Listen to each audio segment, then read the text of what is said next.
Okay, let's dive right into this. Welcome back to another Explainer.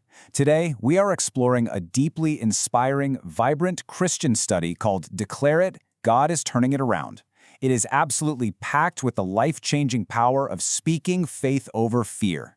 Whether you've known these biblical principles your whole life, or you're just kind of curious about how spiritual declaration can actually shape your reality, this is going to give us an incredibly compelling framework for navigating the hard times. Let me start by asking you a really direct question, one that hits close to home for pretty much all of us. When you look at your circumstances right now, do you only see closed doors and delays?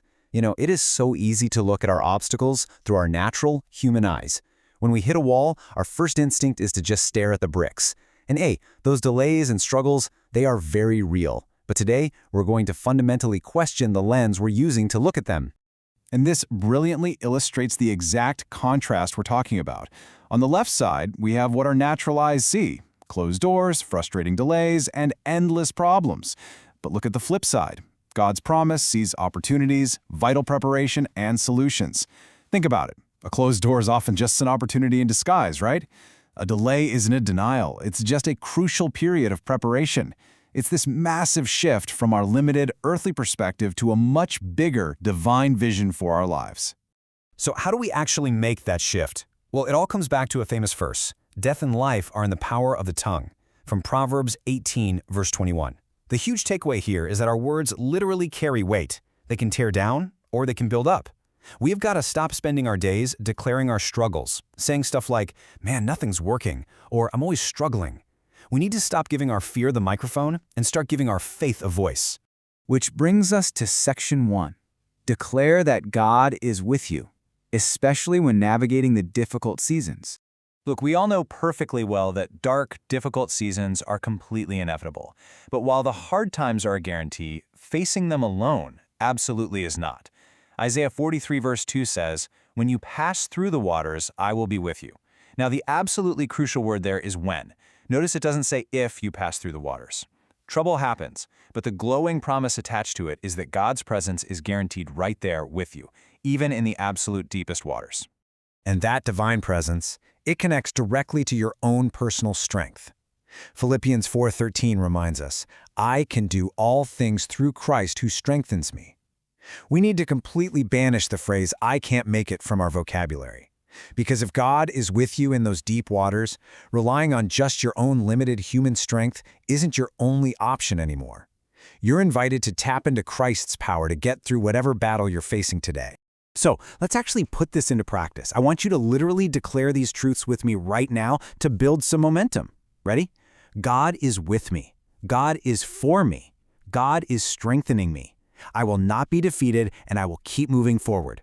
The whole point here is to actively swap out that internal monologue of defeat for a loud, confident declaration that you have divine support. Moving right along to section 2. Your story is not over. This is all about restoration and redemption. For anyone feeling like they've made too many mistakes or just lost way too much time, this promise in Joel 2:25 is incredibly beautiful. It says, "I will restore to you the years that the locust has eaten." This is such a comforting anchor. It reminds us that God is fundamentally a God of restoration. What looks like totally wasted time to us, years lost to bad choices or rough circumstances, is literally never wasted in His hands. Now, what's really interesting about this slide is the historical track record it shows. Look at these rapid, miraculous turnarounds. Joseph went from being thrown into a pit to ruling from a palace. David went from obscurity and a shepherd's field to sitting on a throne. Esther went from being an ordinary young woman to saving an entire nation. Quick, stunning turnarounds for God's people happen all the time. So please, hear this bold, emphatic truth today. Your present situation is not your final destination. I want to encourage you to surrender your past mistakes right now. Do not judge your entire future based on a temporary circumstance. The author is still actively writing your story, and trust me, the final chapter has not been penned yet. That takes us to section 3, choose faith over fear, and speaking life over your future. There's this amazing lesson in the book of Numbers, chapter 13. 10 spies look at the land they're supposed to enter. They see giants, and they immediately declare, "We are not able." But Joshua and Caleb, They look at the exact same land, see the exact same giants, and confidently declare, "We are well able." They literally had the same data, but completely different declarations. Why? Perspective. The lesson here is huge. We cannot let fear become the prophet of our lives.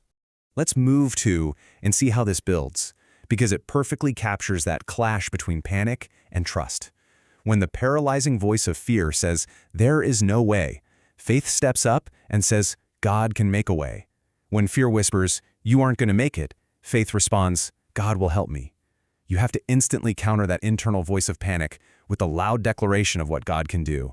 To really cement this new internal script, look at Psalm 118, verse 17.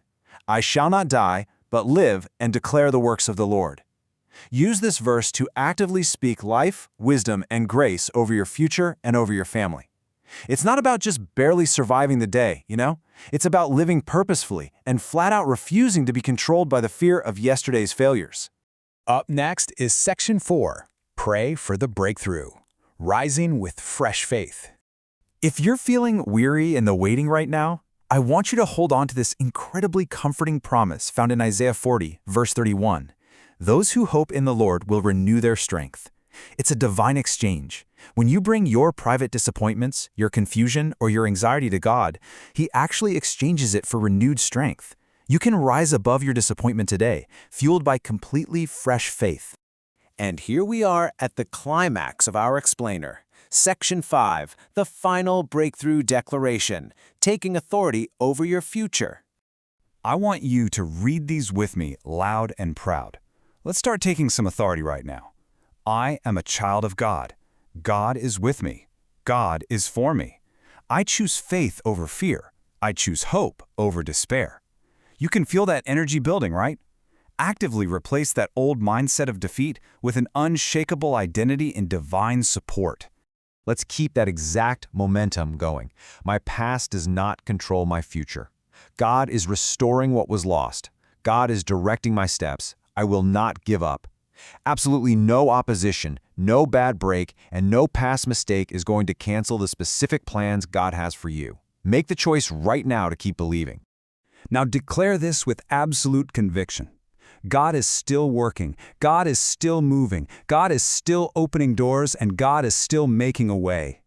Refuse to accept defeat, because right now, behind the scenes, divine momentum is working on your behalf. Your future rests completely safely in His hands. Finally, let this one powerful truth sink all the way in today. God is not finished with you yet. Stop staring at the massive size of your mountain and start looking at the absolute greatness of your God. Keep declaring, keep believing, and keep moving forward.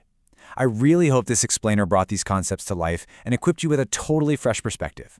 So I'll leave you with this. What are you going to choose to declare over your closed doors today? Keep growing, keep the faith, and I'll see you on the next one.